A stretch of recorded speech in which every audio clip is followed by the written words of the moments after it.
The ACT Party has always been the party for the thinking voter, and we've been very proud to bring real intellectual grunt and new ideas to our conferences. And as it was said, last year we had Professor Des Gorman.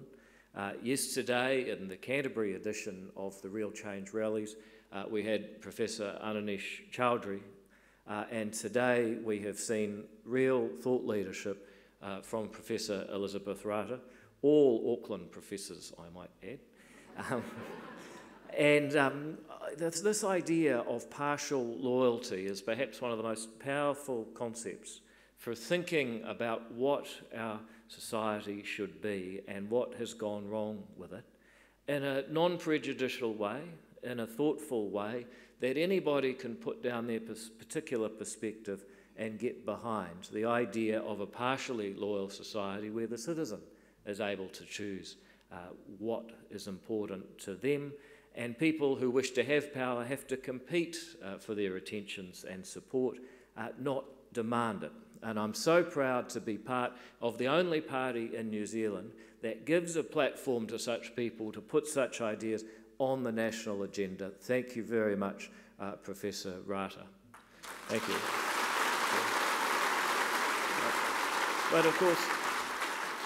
But of course, none of this show works without an audience, and that's why I'm so grateful to people up and down New Zealand who come out time and again, actually not only give their time but their money to make the ACT Party possible.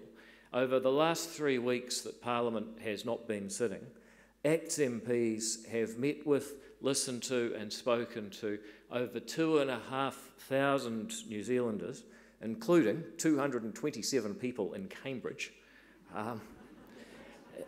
And we've been hearing what is on the minds of New Zealanders, and we're hearing visible proof that our movement for real change is growing.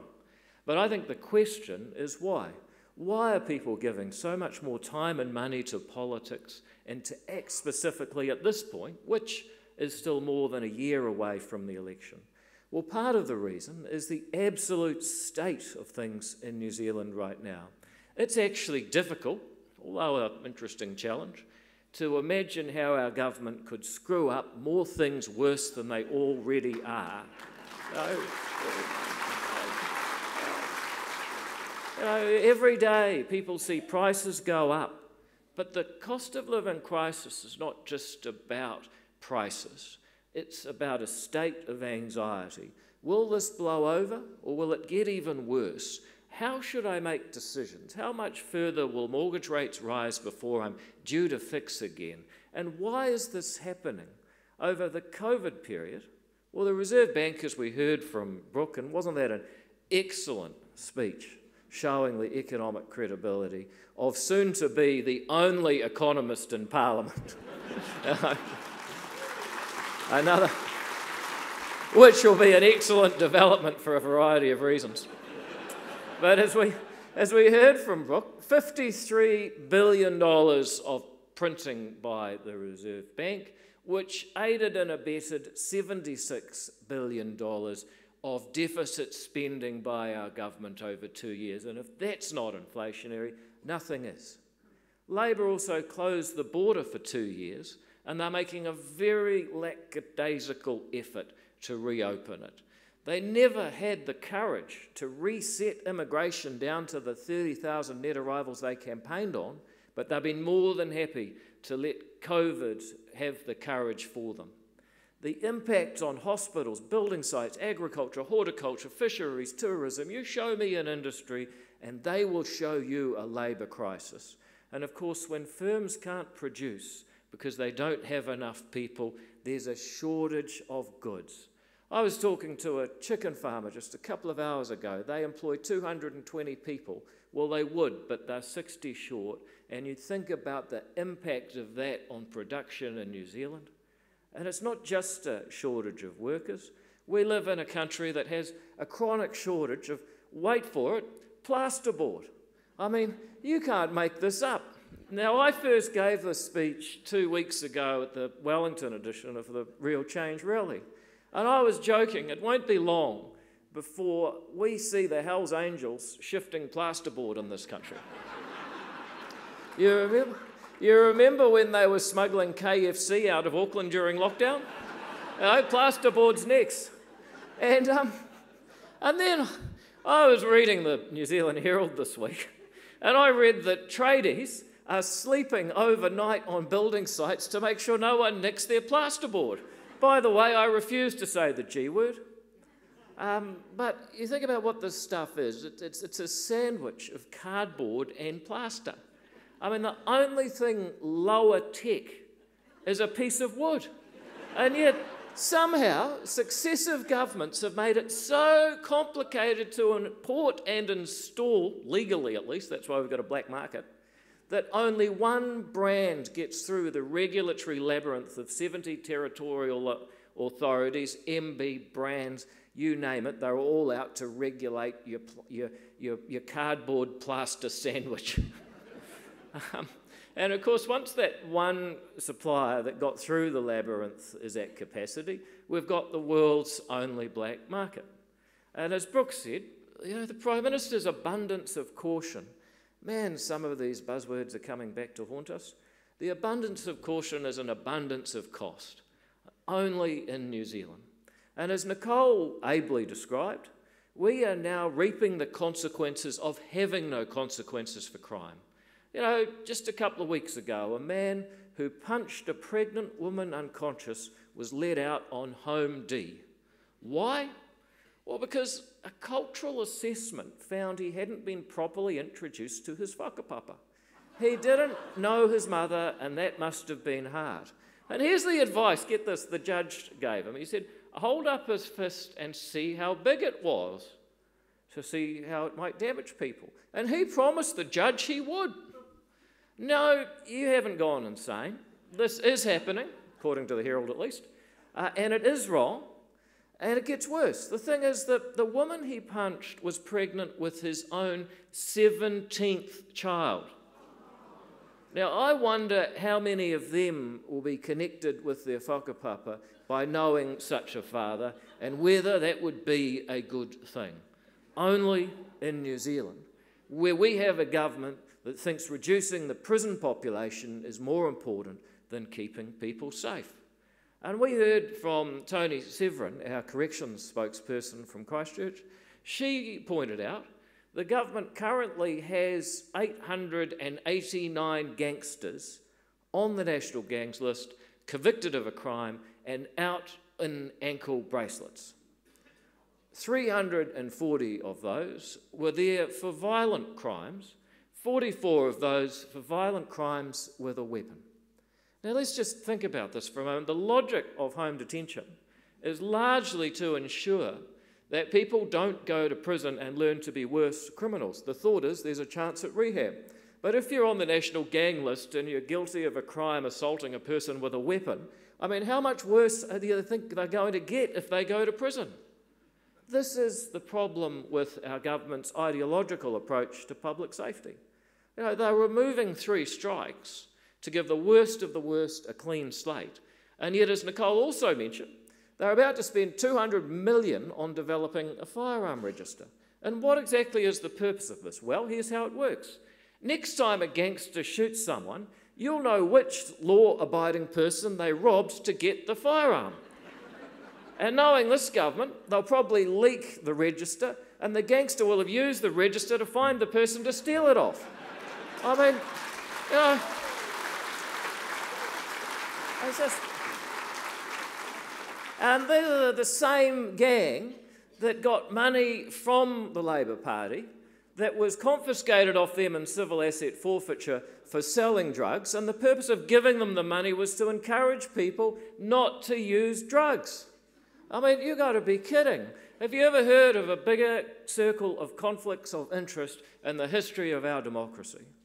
And the hope is, in this ideological approach, that if we're just nice enough to the gangs, then they'll start being nice back to us. Well, ladies and gentlemen, that is the dangerous side of kindness. ACT, on the other hand, is the party of sensible economics. We know that people will keep finding a way to deal drugs so long as it's profitable. We also know that the IRD is the scariest government department. And that's why we'd repurpose the IRD's High Wealth Individual Project away from New Zealand's most successful entrepreneurs and onto the gangs. If we can't give them... If we can't give them death, let's at least give them taxes. You know, I mean, it's simple. Incidentally, I got a text message from Dave Henderson down south. He said, "I like your idea, but wouldn't it be more constructive if we worked together to set the gangs on the IRD?" And I thought, I'll consider it.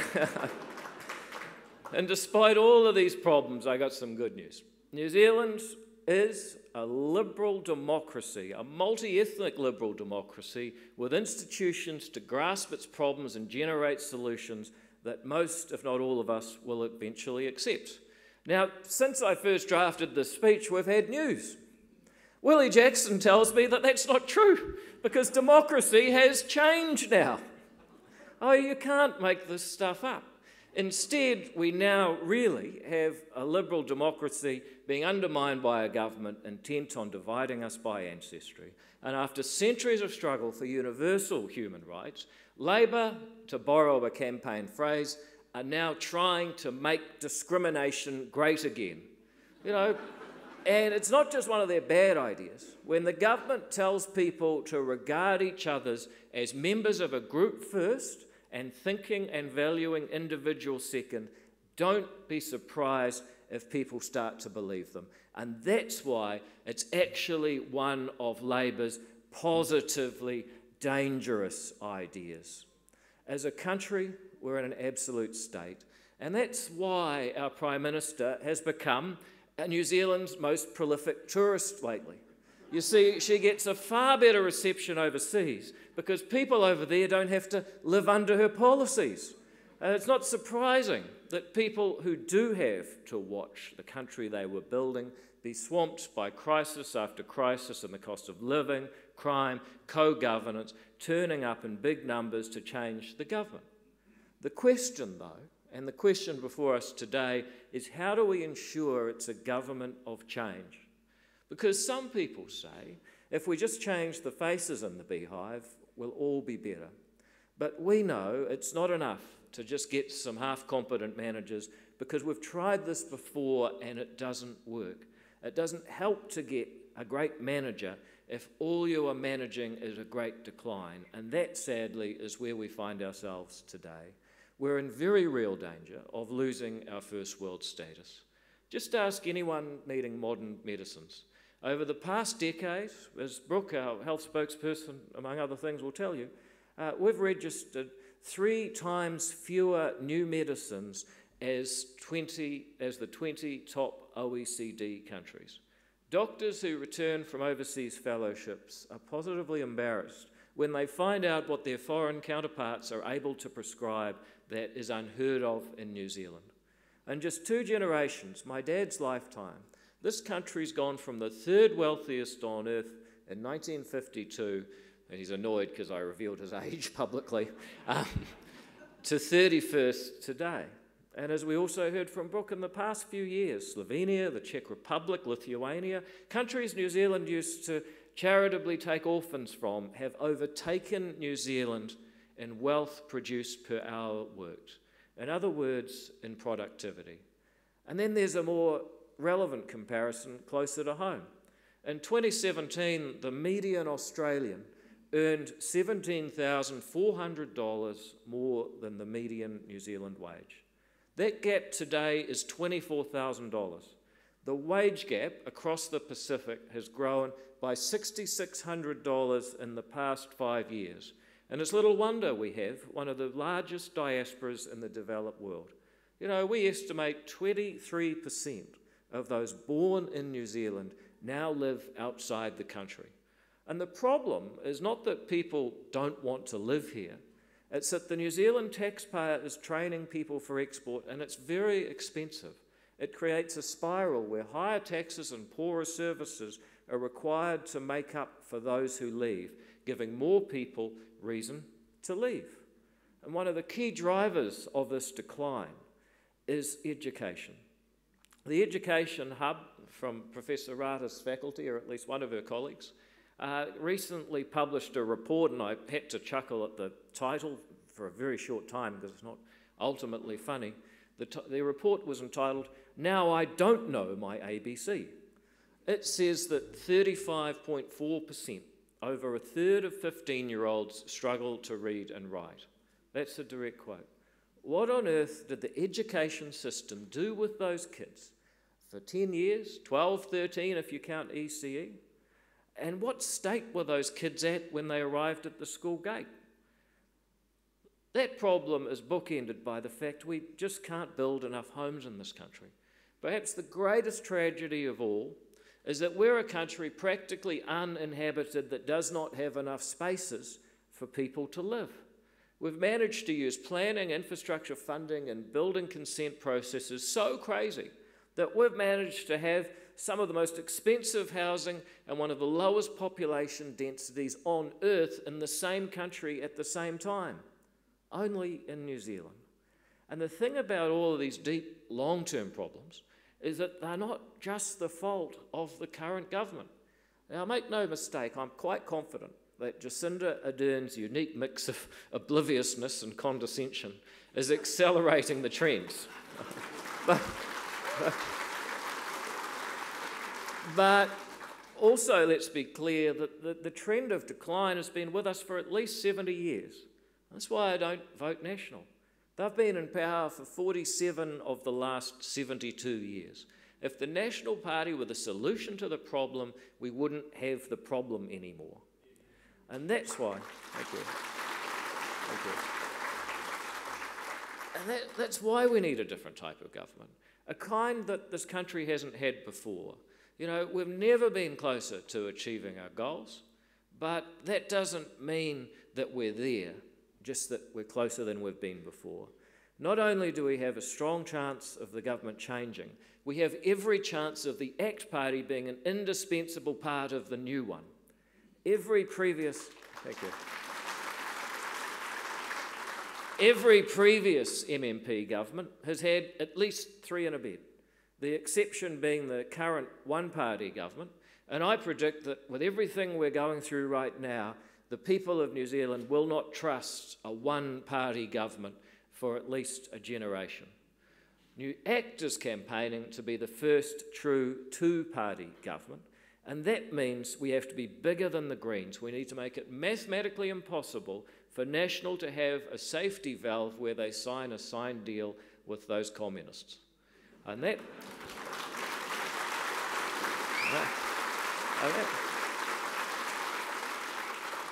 and the way their annual conference is going, with the last vaguely sane member about to be defenestrated, that's exactly what they'll be. I wonder if they know defenestration. They've probably decolonised Latin from the party, but anyway, that's a side note. That two-party government would be different in another way. For the first time, New Zealand would have a reforming government on the right, because for 100 years, all policy reform's been done by Labour. Well, the National Party's idea of reform is changing the flag to a tea towel. And we've had governments on the left that have reformed and governments on the right that have simply consolidated those reforms. The one big exception being our founder, Sir Roger's crew. We've never had a government that was a reforming government that also wanted to shrink the size of government, to make it easier to do business and defend people's personal freedoms. We're now closer than ever to having such a government. And the corollary, thank you. And the corollary of ACT being closer than ever to achieving its goals is that a party vote for ACT has never been more powerful. Today is likely only 15 months from the election. We must not only campaign like we have to win, because we have to, but also prepare like we're going to win. And that means having a plan, because hard-working Kiwi taxpayers deserve better than platitudes and a strategy of making oneself a small target. I want to spell out exactly what a vote for ACT means for you, for your family. to lay out what ACT would be fighting to achieve in the first 100 days of any coalition government. The first thing we need to draw a line under is this government's COVID response, because that abundance of cost is still not fully understood. We know it's driving inflation. We know many kids aren't all right, and neither are many small business owners. But we don't have the full picture, and that's why we need what Mikhail Gorbachev called glasnost. That's why ACT will kick off a full investigation into Labor's COVID response in the first 100 days of new government, because Kiwis deserve better than another $80 billion of debt from an experimental response the next time a pandemic arises. And believe me, it won't be next year, may not be in 10 years, but it will be in the lifetime of many people in this room. And that's why ACT would commission an independent investigation with local and foreign investigators, not just those corralled and safe for One News, would actually have an investigation into the government's COVID response and its effect on mental health, on children's learning, on crime, social cohesion and the economy. And yes, ACT's called for a royal commission into the government's COVID response, but all we learned is that Jacinda Ardern is pathologically unable to admit fault. Just ask Charlotte Bellis. I mean, you've got to go to court to get an apology for this government's malice and incompetence. And under Labor, the only illumination we get about their own performance is the illumination you get from gaslighting.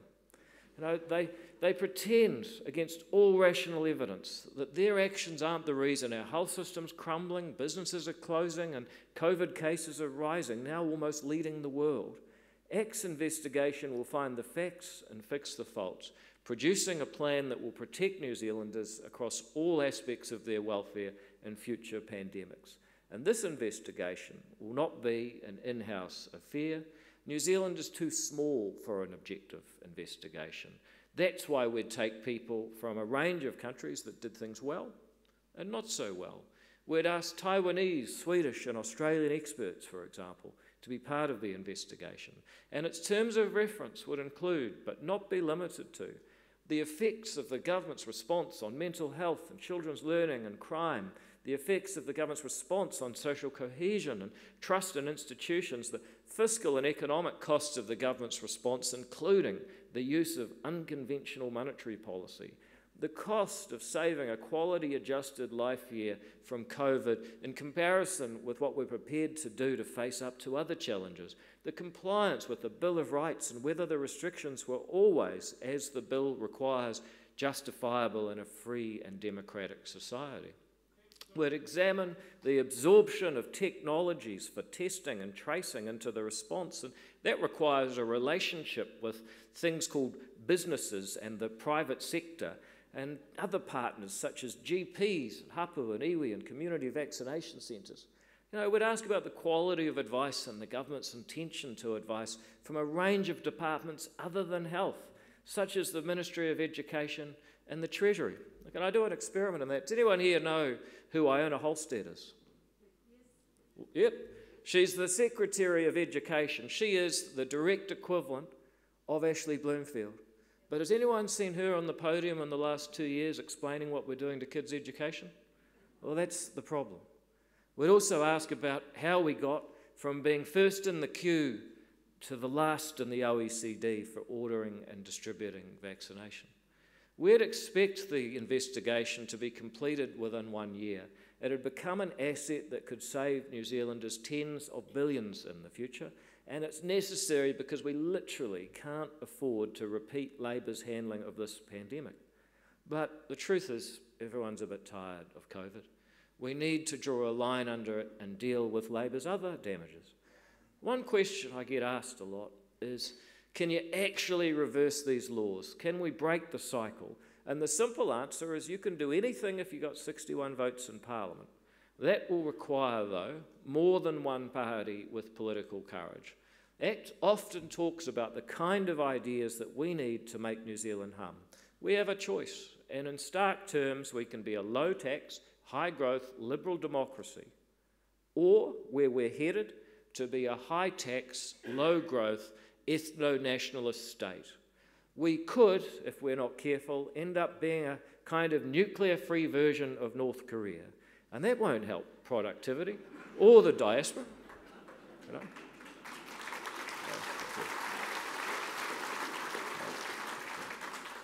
You know, let's instead imagine the first 100 days of a new government that actually believes Labour, the Greens and New Zealand's first policies were wrong and we want to reverse them, and we need to draw a line under rushed, poor quality lawmaking.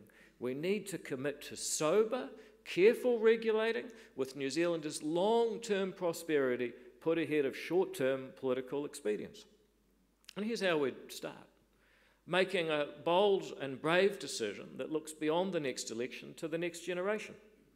We'd turn the control of select committees over to the opposition, just like in the Epidemic Response Committee, where suddenly you'd have the opposition setting the agenda for real scrutiny of the government, the way it's supposed to work.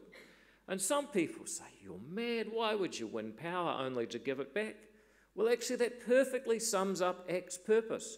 We're the only party that's not in business to make ourselves more powerful. We're here to promote a freer, fairer New Zealand society, and turning over the select committees would change the culture of our parliament from a rubber stamp for the elected government's laws to a gauntlet destroying bad laws proposed by incompetent ministers. And with... Thank you.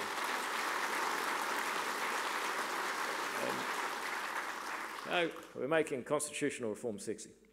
With that basic infrastructure in place, we should start the first readings of a series of bills and send them to those select committees in the first 100 days. 3 waters. If they steal it, we'll repeal it. You know, putting council assets into new entities doesn't solve any problem. You've got the same pipes, the same ratepayers, and the same problems, probably more. It should simply be repealed, returning ownership to councils, and we would fight to pass the Water Services Entities Repeal Bill in the first 100 days. The Maori.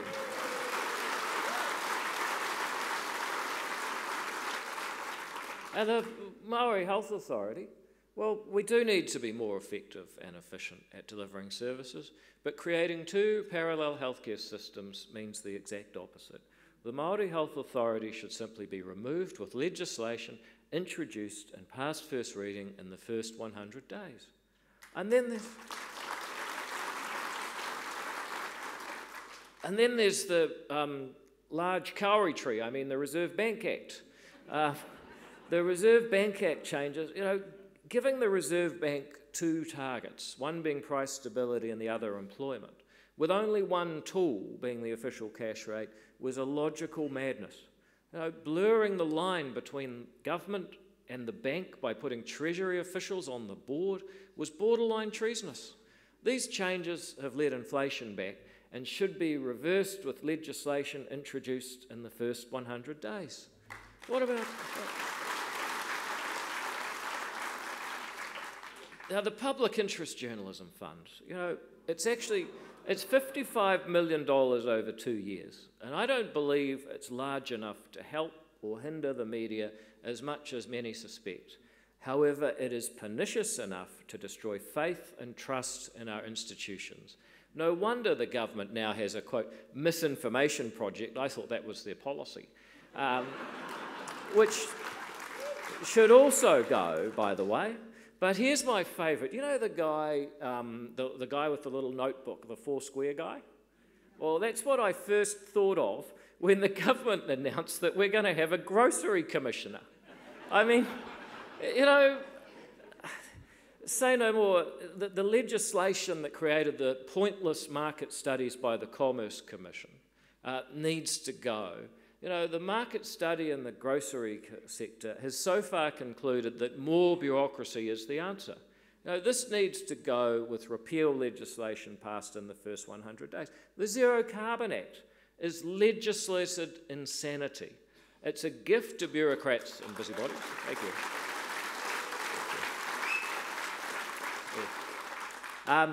And while letting emissions targets literally burn without reducing emissions by 1 gram, I saw the other day that schools will be required to do full cost accounting of their carbon emissions. And my first thought was, is that with all the kids attending or just some? I mean, what's interesting about that is that New Zealand's total emissions are capped. So all you're doing with this accounting is showing how much of it was done by a particular school. The school already has every incentive to reduce its use of carbon dioxide because it's paying into ETS fees and every bit of diesel in the bus, every bit of electricity in the classroom, and so it goes on. Every bit of cement in a new classroom. So why would you go through the rigmarole of making schools that are already struggling to do their actual job do full cost accounting of their carbon emissions? This is the legislated insanity we're talking about. And ACT alone has opposed it consistently. It should go along with the associated lunacy of the ute tax and the Tesla subsidies. And then there's that much maligned group of New Zealanders who are somewhere down there with Al-Qaeda and the farmers, the landlords. Poor bastards. I mean, how dare you keep a house and let another person live in it for money? Well, the assault on landlords is one of the most puzzling things there is because it's mainly hurt the most hard-up tenants. Mortgage interest deductibility, the Bright Line test, the Residential Tenancies Act changes need to go. It's time to end the war on landlords. And look, I haven't run this past our resident economist, but I reckon Brooke would probably say that if we stop punishing landlords, we might get a more competitive market for tenants to rent off. But there's some cases where we need to reverse the reversals. 90-day trials, 3 strikes, charter schools, all ACT policies that Labour, New Zealand First and the Greens reversed. They should all be reinstated with bills passed in the first 100 days. The insane ban on oil and gas exploration may be the silliest... I mean, it's potentially the silliest policy we have. By banning people from looking for the cleanest transition fuel, Jacinda Ardern ensured that her generation's nuclear-free moment is going to be powered by Indonesian coal. But the challenge is not flipping the legislation. The very serious challenge is getting the international business community to trust New Zealand again. Because then there's fair pay agreements, hate speech laws. If introduced before the election, enough said. If introduced, they'll be gone before their feet touch the ground. And then there's the rural space, led and acted by our resident farmer, Mark Cameron, who was literally pulling a calf out of a cow just days ago. Talk about hands-on farming.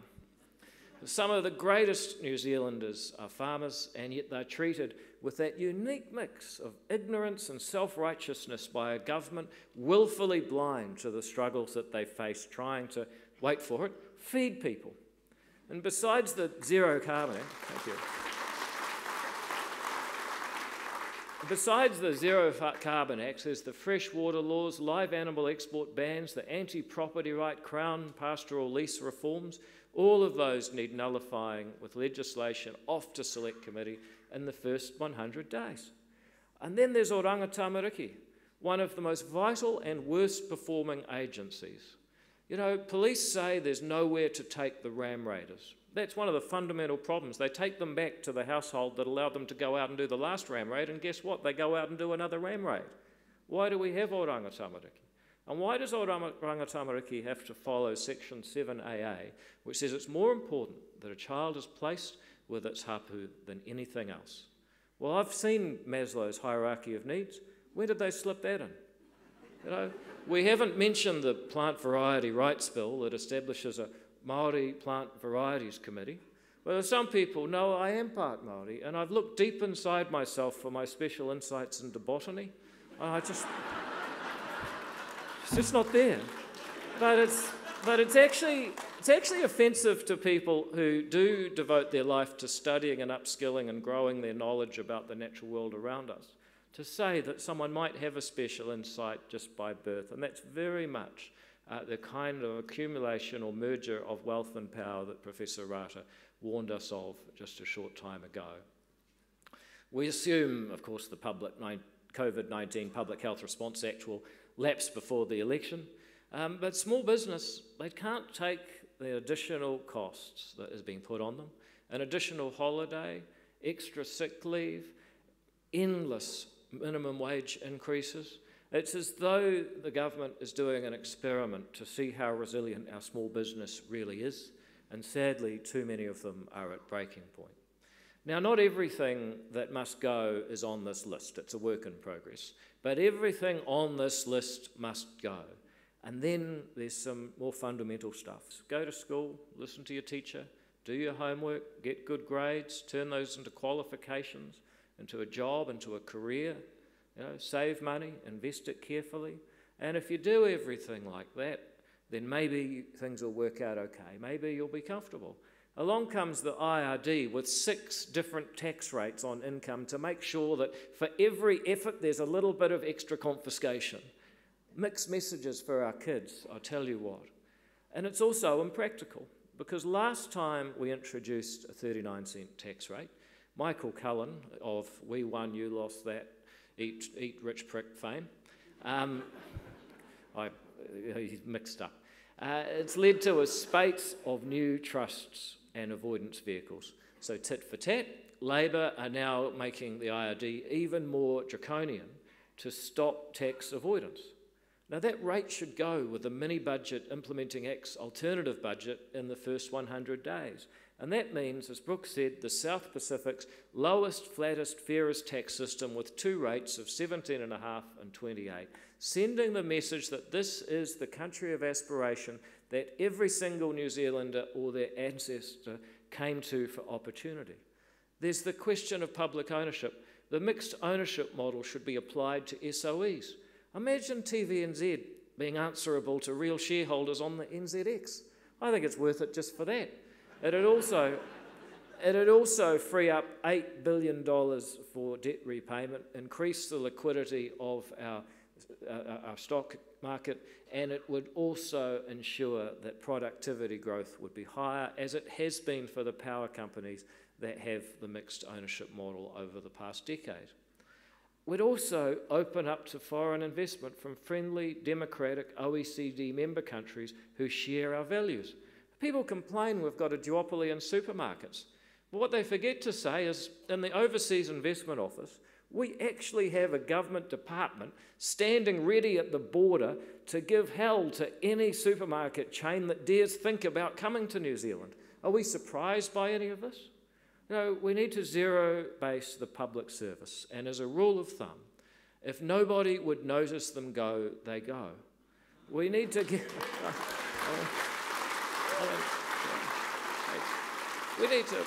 We need to get the size of the public service down to at least the 47,000 that Labor inherited, at least. And of course, the first one to go would be the Grocery Commissioner. Finally, there's a Treaty Articles Act, or a referendum on co-government. Labor and national governments have threaded the principles of the Treaty of Waitangi through every aspect of life and legislation. Well, this could be simpler than we think. And I've heard Professor Rata's proposal that we should remove it from all legislation, but it may be easier to make the principles, which are currently the court's response to an act of Parliament, something that Parliament says they should be. If Parliament thinks that the court's got it wrong, then Parliament has the right to legislate again and set the record straight. The treaty says the Queen is sovereign, your taonga or property rights are secure, and every single New Zealander, Willie Jackson, has ngā tikanga katoa rite tahi, the same rights and duties. And that way, next time someone says, we're following the principles of the Treaty of Waitangi, you can say, fantastic, me too. Because there's an extra element to the Treaty Principles Act that we need to put in place, and that is ratifying it by referendum. Now, I know people are sceptical about that word. Referenda have been abused and ignored by politicians at great expense to the taxpayer. But what we're proposing is that Parliament passes the Treaty Articles Act with a clause saying the people get to confirm it. That way, politicians cannot back out of the result. The law simply says, here it is, and when the majority of people vote for it, it is supreme law. And more importantly, having that vote makes it okay to talk about. Too many people feel they're shut out and shut down from discussing our future. Well, they do have the right to debate a referendum they are going to vote in. We need a public recommitment to living in a modern, multi-ethnic, liberal democracy. And if you think about it, each one of those words is important. Modern, because we should be a leading society. That's why all your ancestors moved all the way out here. Multi-ethnic, because we have schools in the city where kids speak up to 58 different languages. And I think that's a triumph of the New Zealand project. Most places on earth, there would be civil unrest and fights. In New Zealand, people can bury their differences and get on. Liberal in the proper sense, not the sense of the American Democrats, they pervert everything. I mean in the sense that each person is a thinking and valuing individual with inalienable rights. And democracy, because as Elizabeth Rada said, and I was slightly nervous about it, those who win elections should be constantly on trial, subject to regular, free and fair elections with universal franchise. This public rejection of the bizarre constitutional experiment being surreptitiously foisted on us is now essential to the New Zealand project, because this country belongs to all of us equally, and we should have an equal place for everybody. And all of this,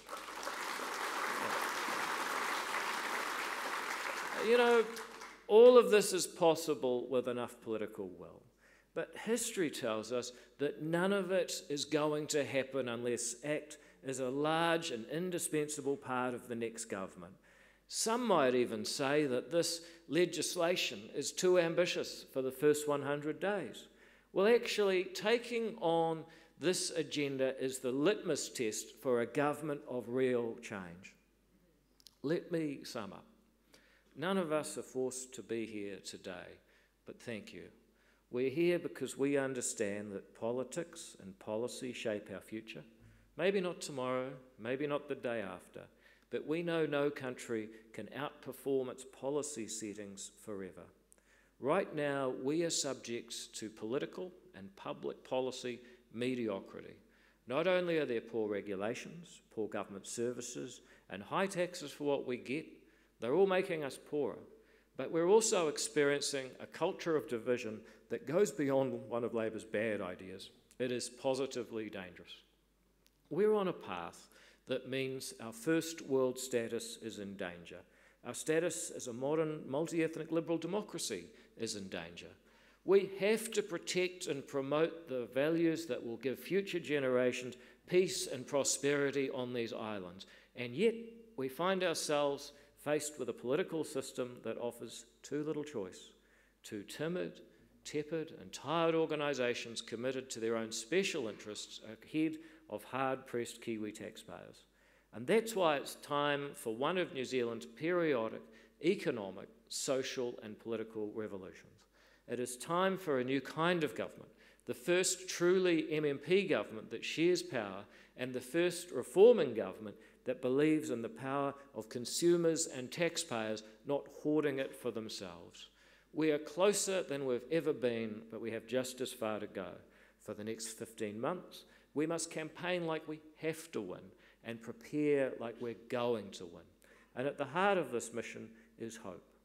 Hope that we can claim New Zealand back from the dizzying dream of the past 5 years and do more than simply freeze Labor's legacy in time for a few more frames before the decline resumes under the next Labour government. The thing is, you can make a difference in our voluntary democracy. In fact, actually only you can. You can tell a friend about us, tell 10 friends. Don't be afraid to be a nuisance. Bring some people along to a meeting. Dig a little deeper in your pockets. Because from this point on, we're in a countdown to the most decisive election since the 1980s. Every cent and every day counts. We can change back bad laws and start making progress.